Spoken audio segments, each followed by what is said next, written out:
तो अंततः वही हुआ जिसका सबको अंदेशा था।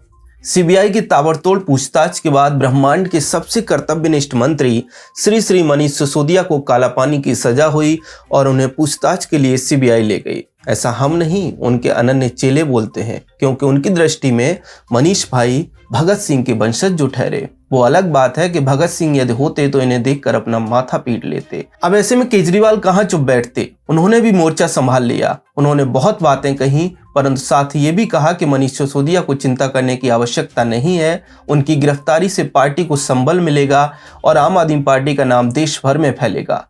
नमस्कार, आप देख रहे हैं TFI, जो है देश का सबसे विश्वसनीय ऑल्टरनेट न्यूज मीडिया पोर्टल, और मैं चमन मिश्रा आज आपको बताऊंगा कि कैसे सिसोदिया का जेल जाना केजरीवाल के लिए लाभकारी रहा और कैसे केजरीवाल इस मौके का भरपूर फायदा उठाने के लिए तैयार हैं। हाल ही में मनीष सिसोदिया को आबकारी नीति घोटाले में लंबी पूछताछ के बाद सीबीआई ने गिरफ्तार किया है। गिरफ्तारी के बाद सिसोदिया को सीबीआई ने राउज एवेन्यू कोर्ट में पेश किया, जहां उन्हें 5 दिन की रिमांड पर भेज दिया गया।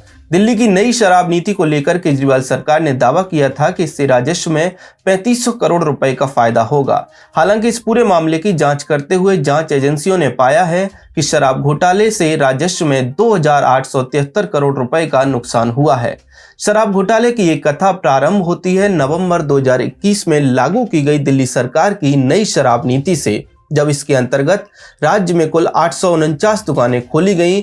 मूल नीति में 60% दुकानें सरकारी और 40% दुकानें निजी होती थी, जबकि केजरीवाल ने अपनी नई आबकारी नीति के अंतर्गत सभी दुकानें प्राइवेट कर दी। इससे राजस्व में नुकसान होना तय था और सत्ताधारी पार्टी के विश्वास पात्रों को लाभ होना भी तय था। इस नीति के अंतर्गत दिल्ली सरकार ने शराब बेचने के लिए मिलने वाले लाइसेंस की फीस कई गुना बढ़ा दी।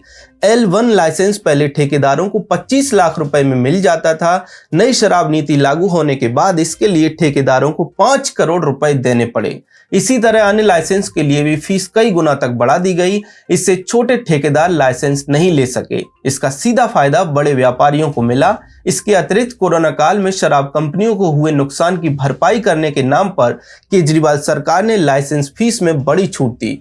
सरकार ने कंपनियों को 144.36 करोड़ रुपए की लाइसेंस फीस माफ कर दी थी। दिल्ली के उप मुख्यमंत्री और शराब नीति बनाने वाले आबकारी मंत्री मनीष सिसोदिया की गिरफ्तारी में दिनेश अरोड़ा का नाम सबसे अहम माना जा रहा है।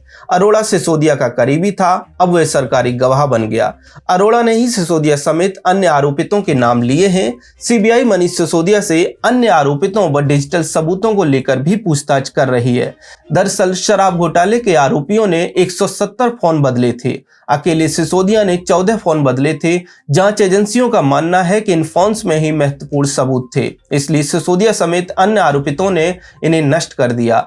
अब सीबीआई ने तमाम सबूतों को इकट्ठा करने के बाद सिसोदिया को गिरफ्तार किया है, परंतु प्रश्न तो अब भी यही है कि इससे केजरीवाल को कैसे और क्या लाभ मिलेगा। इसे समझने के लिए आपको अधिक कुछ नहीं करना है। केजरीवाल के ट्विटर पर जाइए और एक बार उनके ट्वीट्स देखिए। केजरीवाल के ट्वीट्स में सिसोदिया से सहानुभूति या उनका समर्थन कम और इस बात की राहत अधिक दिखाई देती है कि अब वे सत्येंद्र जैन की भांति जेल में हैं। कहने को दिल्ली के मुख्यमंत्री अरविंद केजरीवाल हैं, परंतु सरकार अनाधिकारिक रूप से मनीष सिसोदिया ही चला रहे थे। यदि आप दिल्ली सरकार की आधिकारिक वेबसाइट का विश्लेषण करें तो मनीष सिसोदिया अनेक मंत्रालय संभाल रहे थे। शिक्षा, वित्त, योजना, भूमि एवं इमारत, खुफिया सेवाएं, कला, संस्कृति एवं भाषाएं, श्रम, रोजगार, सार्वजनिक कार्य विभाग, स्वास्थ्य, उद्योग, बिजली, गृह, शहरी विकास, सिंचाई एवं बाढ़ नियंत्रण, पानी, इसके अलावा अन्य सभी वो विभाग जो किसी अन्य मंत्री को नहीं मिले हैं, उन्हें मनीष सिसोदिया ही देख रहे हैं। मजे की बात यह है कि इससे पूर्व इनमें से 6 विभाग पूर्व स्वास्थ्य मंत्री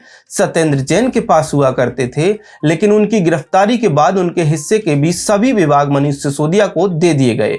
ऐसे में सिसोदिया का प्रभाव दिल्ली में बहुत अधिक बढ़ गया था। दिल्ली के लोगों के बीच केजरीवाल से भी ज्यादा सिसोदिया महत्वपूर्ण हो गए थे। और सिर्फ लोगों के बीच ही क्यों, दिल्ली के अधिकारी भी यह बात जानते थे कि केजरीवाल तो बस नाम के मुख्यमंत्री हैं, वास्तविक सरकार तो सिसोदिया ही चला रहे हैं। इसलिए अधिकारी भी सिसोदिया की ही सुनते थे। ऐसे में कहीं न कहीं अरविंद केजरीवाल के मन में यह बात घर कर गई कि मनीष सिसोदिया उनसे बड़े बनते जा रहे हैं और यही केजरीवाल को पसंद नहीं है।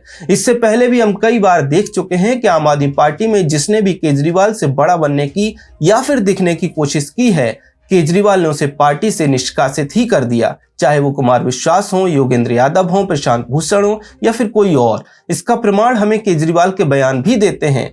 कई बार केजरीवाल ने मीडिया में दिए अपने बयानों में कहा है कि सिसोदिया को गिरफ्तार क्यों नहीं करती केंद्र सरकार, सिसोदिया को जेल में डालो। सिसोदिया ने यदि भ्रष्टाचार किया है तो जांच करके उन्हें जेल में डाले। जब सत्येंद्र जैन को जेल भेजा गया तब अरविंद केजरीवाल ने कहा था कि अब अगला नंबर सिसोदिया का है, अर्थात केजरीवाल स्वयं ही जांच एजेंसियों को संकेत करते थे कि सिसोदिया ने भी भ्रष्टाचार किया है, उसे भी जेल में डालो। और इसके पीछे का कारण एकदम स्पष्ट है, सिसोदिया का केजरीवाल से बड़ा बनते जाना। मनीष सिसोदिया के अलावा दिल्ली और पंजाब में आम आदमी पार्टी के कई मंत्री जेल की हवा समय समय पर खा चुके हैं। कोलकाता की एक कंपनी से जुड़े अवैध लेन देन के मामले में सत्येंद्र जैन लंबे समय से जेल में है। सोमनाथ भारती को अपनी पत्नी की हत्या के प्रयास और घरेलू हिंसा के आरोप में गिरफ्तार किया गया था। जितेंद्र तोमर को फर्जी डिग्री मामले में जेल जाना पड़ा था। संदीप कुमार राशन कार्ड बनवाने के बहाने महिला से रेप के आरोप में जेल जा चुके हैं। विजय सिंगला पर अधिकारियों से प्रत्येक ठेके पर 1% कमीशन मांगने का आरोप लगा था। ऐसे में यह कहना गलत नहीं होगा कि सिसोदिया की गिरफ्तारी पर आम आदमी पार्टी नौटंकी करेगी और विपक्ष हाय तौबा। ये तो सर्वविदित है, परंतु जो लोगों को समझ में नहीं आ रहा वो यह है कि इससे आम आदमी पार्टी और अरविंद केजरीवाल पूरा लाभ उठाने की कोशिश भी करेंगे। आपको हमारा वीडियो कैसा लगा कमेंट सेक्शन में अवश्य साझा करें।